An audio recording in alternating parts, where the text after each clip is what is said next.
is because of the draft of the players that came in. It's just not Caitlin Clark. It's Reese. We have so much talent out there that has been unrecognized. And I don't think we can just pin it on one player. The sports world is buzzing after a WNBA team owner slammed Time magazine for naming Caitlin Clark Athlete of the Year. While Clark's record-breaking tournament run and undeniable cultural impact made her a household name, some are questioning if a college player should take the crown over professional stars who dominate year-round. Clark electrified the sport during the NCAA tournament, becoming a household name and solidifying her status as one of the greatest players in women's college basketball history.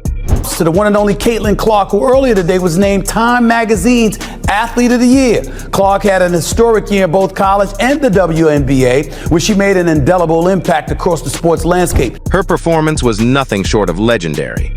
She became the first player, male or female, to notch over 40 points in back-to-back tournament games, a jaw-dropping feat that left fans and analysts in awe.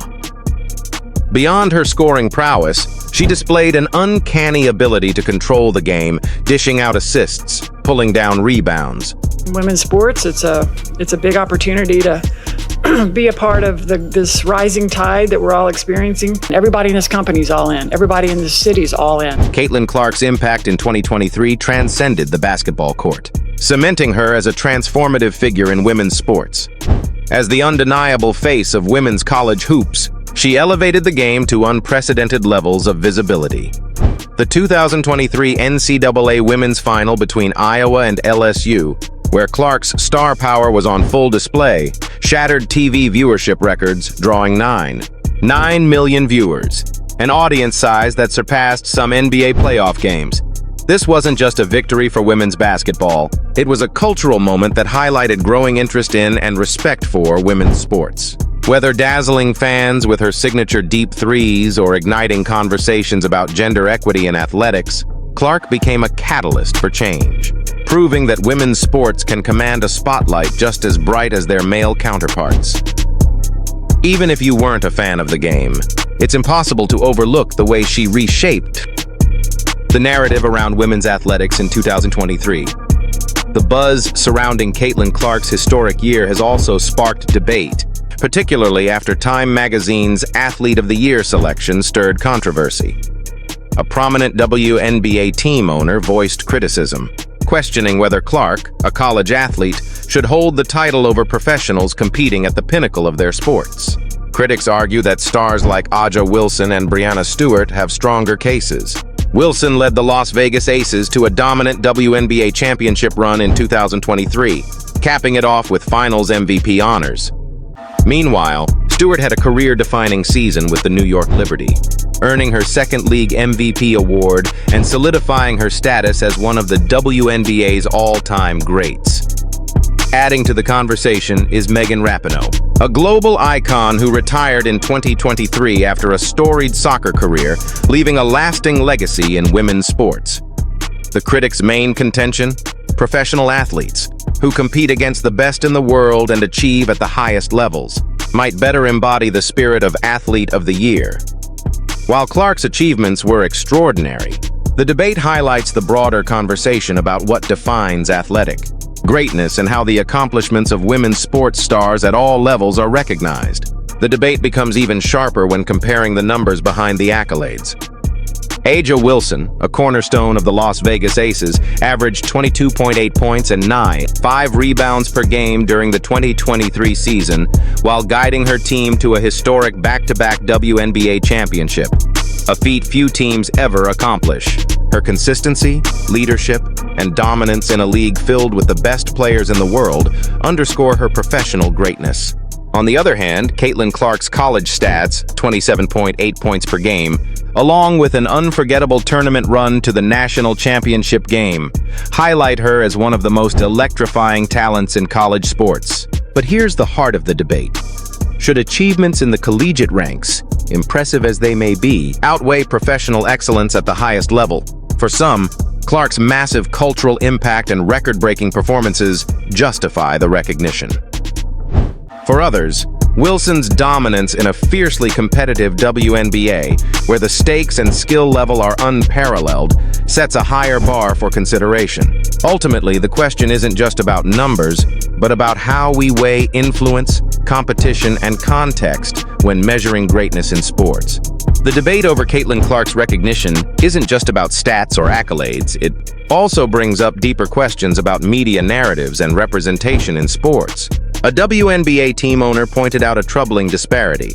Clark, a white college athlete, seems to garner far more mainstream attention than black professional players like Aja Wilson or Breanna Stewart, despite their extraordinary achievements at the highest level of competition. Aja Wilson, for example, has led the Las Vegas Aces to back-to-back championships, won MVP honors, and continues to dominate the WNBA. Breanna Stewart, another powerhouse, secured her second MVP award and remains a driving force in the league. Beyond their on-court brilliance, both women have been vocal advocates for social justice, using their platforms to address systemic inequities in sports and society. Yet their accomplishments often receive less sustained media coverage compared to the attention Clark has garnered for her NCAA performances. This raises a critical question. Is implicit bias shaping sports media narratives? Historically, white athletes, particularly in predominantly black sports, have often been positioned as the faces of their leagues or sports. Clark's charisma and undeniable skill have made her a sensation, but her rise also reflects how race can influence who the media chooses to spotlight. Meanwhile, black athletes like Wilson and Stewart continue to excel, but fight for the recognition and visibility they deserve. The discussion isn't about diminishing Clark's accomplishments, but about addressing the systemic biases that perpetuate inequities in how we celebrate athletes across different levels and backgrounds. The critique surrounding Caitlin Clark's recognition isn't a new phenomenon. It's part of a broader, ongoing conversation about representation and equity in women's sports. Historically, black female athletes have faced systemic challenges in gaining the same level of media respect, visibility, and adoration as their white counterparts, even when their achievements are on par or superior. Clark's award has reignited these discussions. Is her narrative more marketable because of her background, her position as a white player in a predominantly black sport, and her flashy, crowd-pleasing style of play? It's an uncomfortable question, but one that speaks to deeper biases within the media and sports industry. This controversy also brings us to a bigger question. What does it mean to be Athlete of the Year? If it's solely about athletic performance, scoring points, winning championships, then the case for players like Aja Wilson and Breanna Stewart is undeniably strong. However, if the criteria expand to include cultural impact, the ability to inspire millions, and drawing widespread attention to a sport, then Clark makes a compelling argument. Her electrifying performances in the NCAA tournament sparked unprecedented viewership, conversations about women's basketball, and a surge of new fans. Still, the question remains, does she truly check all the boxes? Wilson and Stewart have also made monumental contributions to their sport, excelling at the professional level while advancing conversations about equity and justice. Choosing an Athlete of the Year goes beyond stats and records. It's about influence and legacy. By those standards, the debate surrounding Clark's selection is not just valid, but vital for shaping how we evaluate greatness in sports. The debate intensifies when we consider whether Time magazine should have given more weight to the year-round dedication of WNBA stars like Breanna Stewart and Aja Wilson.